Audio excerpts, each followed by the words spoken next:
प्राचीन काल में मुगलों से बचने के लिए वैष्णव जन अर्धरात्रि में ही ठाकुर जी को उठा करके सेवा आदि कर देते थे, क्योंकि सुबह घंटे घड़ियाल बजाओ तो मुगल आ जाते थे, आके तलवार दिखाते सीधे ठाकुर जी को तोड़ फोड़ जाते। तो एक वैष्णव आगरा में रहते थे, उन्होंने क्या किया, अपने ठाकुर जी की नित्य सेवा करते थे, अपने हाथ से ही करते थे। सुबह सुबह 3 बजे उठ के स्नान ध्यान करके मटका लेके जाते, और आगरा में भी यमुना जी हैं, यमुना जी का जल अपने हाथों से भर के लाते, तब अपने ठाकुर जी को स्नान करा करके संध्या पूजन वंदन आदि सब करते थे। नित्य का उनका नियम था। एक दिन इतनी मूसलधार बारिश हुई महाराज, इतनी बारिश, लाइट तो उस समय थी नहीं, दिया सब चलते थे, क्या करें आज सेवा कैसे होगी। मन में विचार करने लगे, बोले अब तो हम जा ही नहीं पाएंगे, अब यमुना जल कैसे भर के लाएं, ठाकुर जी को स्नान कराना है, संभव ही नहीं हो पा रहा है। सुबह तक की प्रतीक्षा करें, दिन में जाएं तो मुगल परेशान करते हैं। ये मन में विचार कर ही रहे थे, सोच रहे थे आज ठाकुर जी की सेवा नहीं हो पाएगी, और इस बात से इतने घबरा गए कि हाथ पांव उनके कांपने लगे। बोले आज ठाकुर जी की सेवा कैसे होगी, वैष्णव का तो सर्वधन ठाकुर जी हैं। इतने में बंधुओं क्या हुआ, उनके घर के बाहर एक मशाल लिया व्यक्ति आ गया। उसकी मशाल देख करके ये थोड़े से मन में आया कि भाई ये व्यक्ति जा रहा है, जब तक इसकी मशाल की प्रकाश दिख रहा है तब तक इसके पीछे ही चल दें। उसके पीछे पीछे चले गए और वो यमुना जी के तट पे ही गया। वहां जैसे ये पहुंचे, इन्होंने कहा बढ़िया है, इसके सहारे हम आ गए, वापस तो हम जैसे तैसे लौट भी जाएंगे। और महाराज उन्होंने यमुना जल आदि सब अपना भर लिया, बड़े प्रसन्न थे, ठाकुर जी की सेवा पूरी होगी। जैसे ही वापस जाने लगे तो मशाल वाला व्यक्ति पुनश्च आगे चलने लगा और मार्ग दिखाता दिखाता उनके घर के पास तक तो गया, फिर वो तो अपना आगे चला गया, ये अपने घर आ गए। बोले बड़ा बड़ा भला आदमी था भैया, अपने किसी काम से गया होगा, लेकिन इसकी मशाल ने हमारी सेवा पूरी करा दी। ठाकुर जी का बड़ा अनुग्रह है कि हमारी सेवा आज नहीं छूटेगी। खूब प्रसन्न हो गए थे महाराज, अपने हाथ पांव धोए, कीचड़ लग गई थी। ठाकुर जी का जल आदि लेकर के चंदन वंदन घिस करके जैसे ही मंगला के लिए मंदिर में गए और जैसे ही कपाट खोले तो त्रिभंग लली श्याम सुंदर जो सामने खड़े थे, उनके पैर कीचड़ में हो रहे थे और हाथों में मसाल का तेल लगा हुआ था, और उसमें से वो मट्टी के तेल की सुगंध ठाकुर जी में से आ रही थी। ये देख करके वैष्णव तो लिपट गया ठाकुर जी से। बोले मैं आपको निलाता भी हूं ना, ये भी मेरी सामर्थ्य नहीं है, ये भी आपकी कृपा से ही मैं कर पा रहा हूं ठाकुर जी। कहां मैं विचार करता हूं कि हम कर रहे हैं, कुछ भी नहीं। आप एक बार ठाकुर जी को घर में पधरा करके सेवा का संकल्प लेते हो, आपने संकल्प नहीं लिया, ठाकुर जी संकल्प लेते हैं, इससे मुझे अपनी सेवा करवानी है। एक दिन भी विक्षेप आप करते हो तो ये मत सोचो कि आप व्यस्त थे इसलिए हुआ। आज ठाकुर जी नाराज हैं हमसे, इसीलिए अपनी सेवा नहीं करा रहे हैं। ठाकुर जी से प्रार्थना करो, जहां ले चलोगे वहीं मैं चलूंगा, जहां ले चलोगे वहीं मैं चलूंगा, जहां ले चलोगे वहीं मैं चलूंगा, जहां ले चलोगे वहीं मैं चलूंगा, जहां नाथ रख दोगे, जहां नाथ रख दोगे, जहां नाथ रख दोगे, जहां नाथ रख दोगे, ओ वहीं मैं रहूंगा, जहां ले चलोगे वहीं मैं चलूंगा। करताल बजा के गाओ भाव से, चलोगे वहीं मैं चलूंगा, ओ ये जीवन समर्पित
राधा रमण प्यारो राधा रमण, जय राधा रमण प्यारो राधा रमण, ओ जय जय राधा रमण प्यारो राधा रमण, जय राधा रमण प्यारो राधा, ओ जय जय राधा रमण प्यारो राधा रमण, राधा रमण प्यारो जय जय श्री राम, राधे, जय जय श्री राम, राधे, जय जय श्री राधे।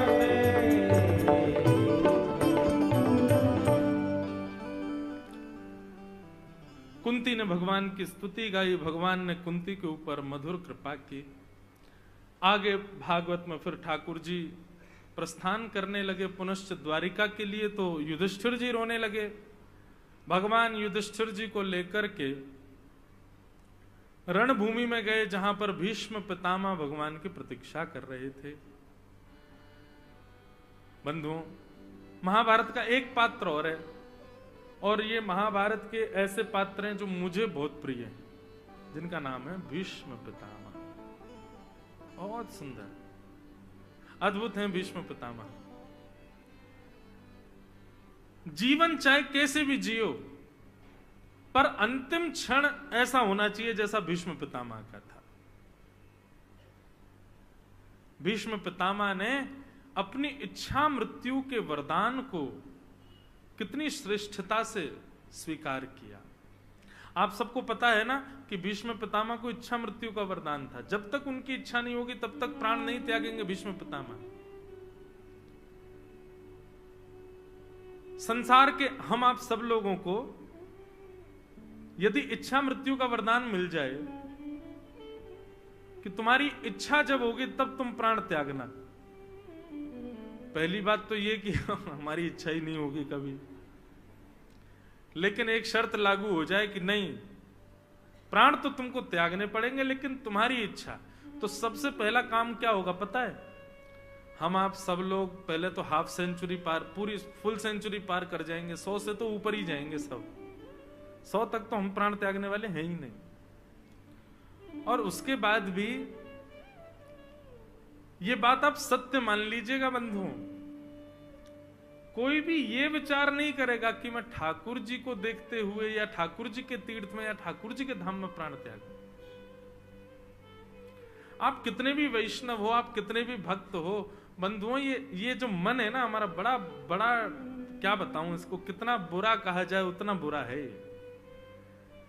यदि कल कोई ज्योतिषाचार्य घोषणा कर दे कि भाई 9 जनवरी को ऐसी तिथि आ रही है, ऐसे नक्षत्र होने वाले हैं कि संसार का कोई भी व्यक्ति कितना भी बड़ा पाप कर ले उसको पाप नहीं लगेगा, क्या होगा बताओ? अगर कोई ज्योतिषी कह दे कि आगामी 9 जनवरी को ऐसी महाराज नक्षत्र आ रहे हैं आकाश में, ऐसे ग्रह नक्षत्र होने वाले हैं कि संसार का कोई भी व्यक्ति कितना भी बड़ा पाप कर ले उसको पाप नहीं लगेगा, बुरा नहीं मानिएगा, वैष्णव भी माला छोड़ देंगे अपनी, आज तो दिन है कर लो। ये हम लोग थोड़े बहुत बच रहे हैं ना, हम लोग नहीं कर रहे हैं वो इसलिए क्योंकि हम आध्यात्मिक हैं। नहीं तो आध्यात्म जीवन में ना हो, सत्संग जीवन में ना हो, हम सब की प्रवृत्ति पाप की होगी।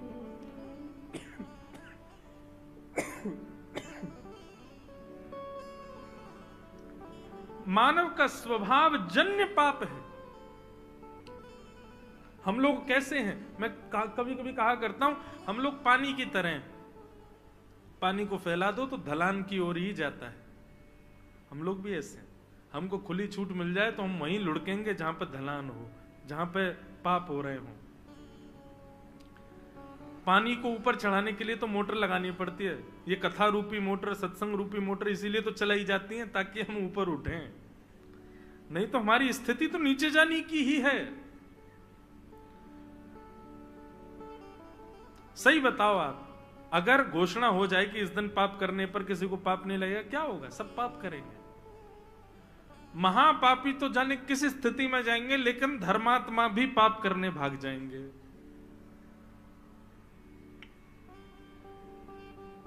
जिस प्रकार नवरात्रि में नॉनवेज नहीं खाते लोग, नवरात्रि